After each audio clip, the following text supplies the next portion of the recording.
കേരളത്തിലെ 80% വരുന്ന രോഗികളും ആശ്രയിക്കുന്ന ഇവിടുത്തെ വലിയ പ്രൈവറ്റ് ഹോസ്പിറ്റലുകളെയാണ്. അതിന് കാരണം സർക്കാർ ഹോസ്പിറ്റലിലെ സൗകര്യമില്ലായ്മയാണ്.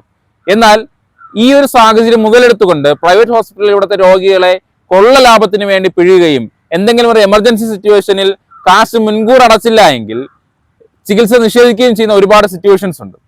ഇതിനെതിരെ നമ്മുടെ ബഹുമാനപ്പെട്ട കേരള ഹൈക്കോടതി ഒരു സുപ്രധാന വിധി പുറപ്പെടുവിപ്പിച്ചിട്ടുണ്ട്. എന്താണെന്ന് വിശദമായി നോക്കാം. 2018 കേരള സർക്കാർ കൊണ്ടുവന്ന കേരള ക്ലിനിക്കൽ എസ്റ്റാബ്ലിഷ്മെന്റ് നിയമത്തിനെതിരെ ഇവിടുത്തെ Kerala private hospitals association, Indian medical association, Indian dental association, clinic ഉടമകൾ, ലാബ് ഉടമകൾ തുടങ്ങിയവർ 2019 കേരള ഹൈക്കോടതി നൽകിയ ചില ഹർജികൾ തള്ളിക്കൊണ്ടാണ് കേരള ഹൈക്കോടതി ജൂൺ 23 ഈ ഒരു വിധി പറഞ്ഞത്.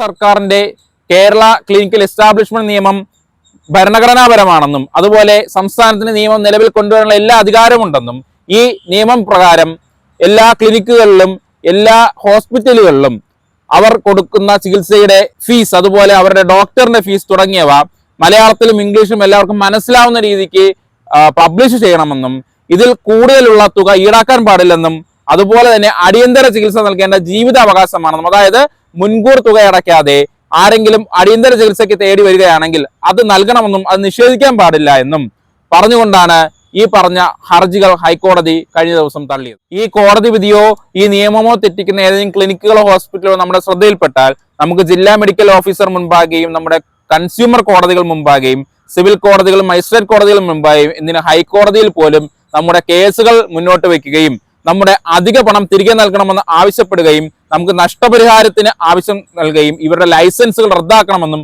പറയുവാൻ കഴിയും. ഇങ്ങനെയുള്ള സുപ്രധാന കോടതി വിധികളും നിങ്ങളുടെ അവകാശങ്ങളും നിങ്ങളുടെ നിയമങ്ങളും അറിയുവാൻ വേണ്ടി എൻ്റെ ഈ ചാനൽ സബ്സ്ക്രൈബ് ചെയ്യുക. എൻ്റെ ഈ വീഡിയോ നിങ്ങളുടെ എല്ലാ പ്രിയപ്പെട്ടവരിലും എത്തിച്ചു നൽകുക. കമന്റ് സെക്ഷനിൽ നിങ്ങളുടെ അഭിപ്രായങ്ങൾ അറിയിക്കുക.